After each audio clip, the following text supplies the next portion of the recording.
for a realized sage. In order to clarify the particular state of consciousness of the sage, the lifestyle acharana of a spiritual seeker is prescribed as a prerequisite for the understanding and attainment of that final state of pure being.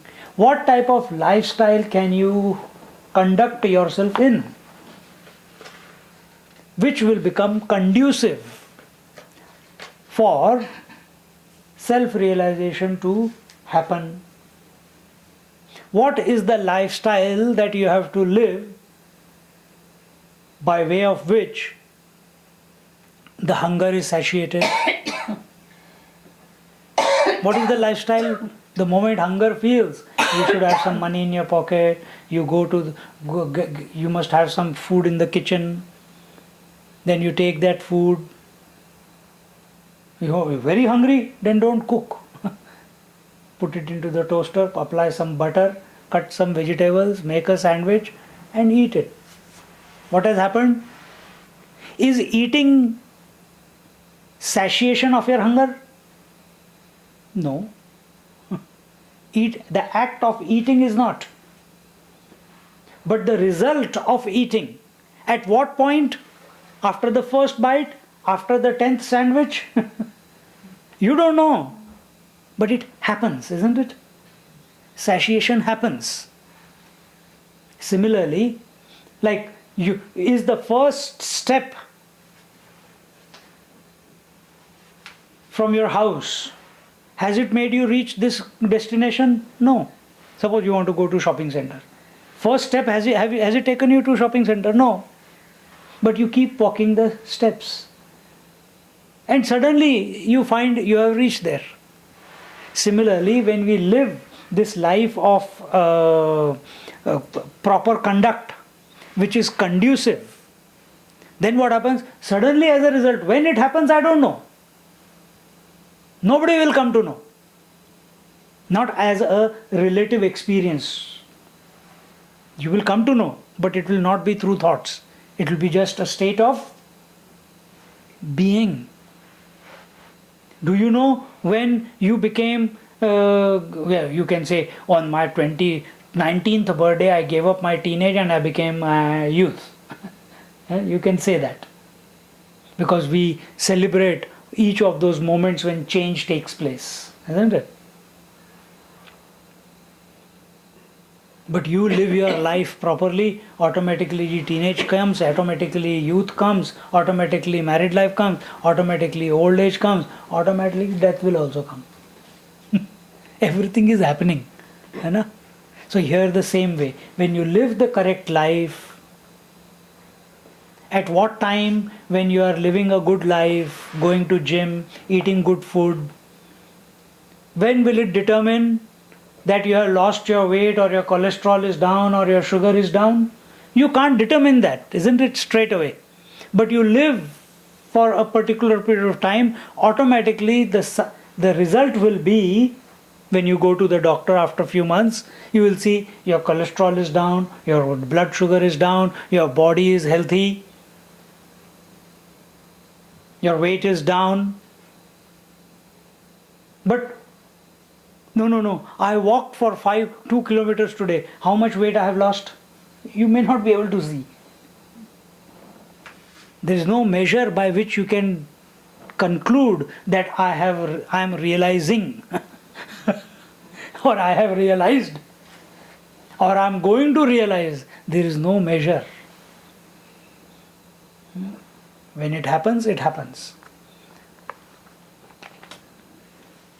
All measures, if at all there are any means or signposts, they are all for the mind. And mind can never come to know the truth. So what are the signposts for the mind for? To see whether the mind has moved from the tamas to rajas, to see whether the mind has moved from rajas to sattva, to see that mind has moved from sattvic mind with a 60% of rajas in it, and it is slowly moving towards where the sattva is increasing and the rajas is decreasing. Those are the signposts.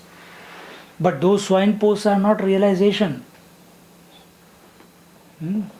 Those signposts, a lot of in different paths, Hatha Yoga and Raj Yoga and all, they see the sounds, they hear, see the bright sun, huh? All those are just for the mind, nothing to do with the self. So here, when we say sadachar, this acharana is about the conduct of the spiritual seeker, so that by living that lifestyle, he is able to abide in the truth as a result, as a natural consequence.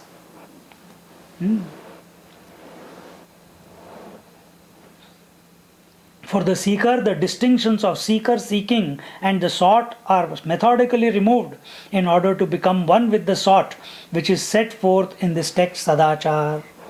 The trio, the experiencer, experienced, experiencing, the seeker, sought, and the seeking, the knower, known, and the knowing, all these trios eventually have to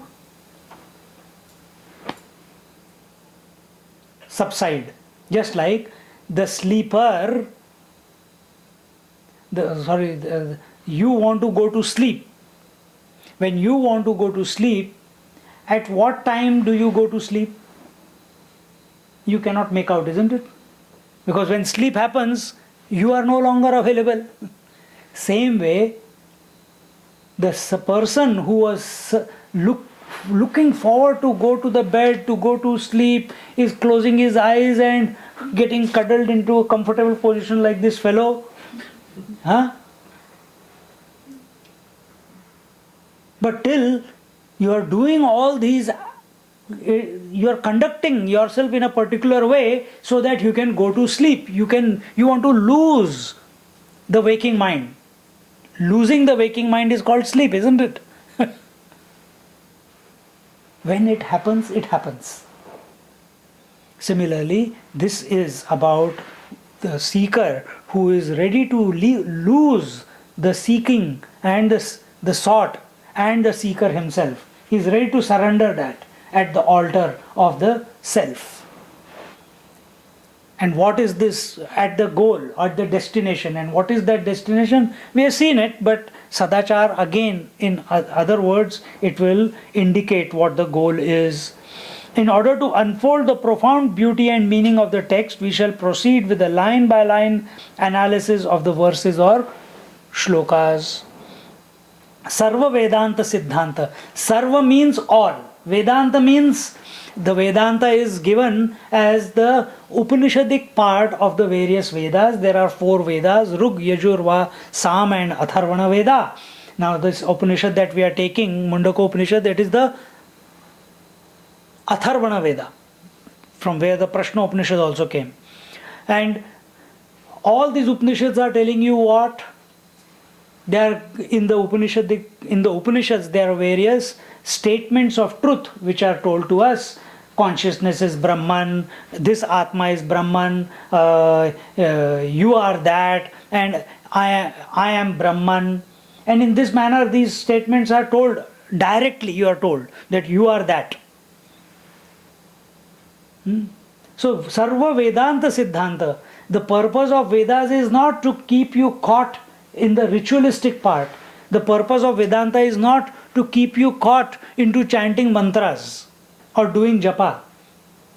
The purpose of Vedas is not to keep you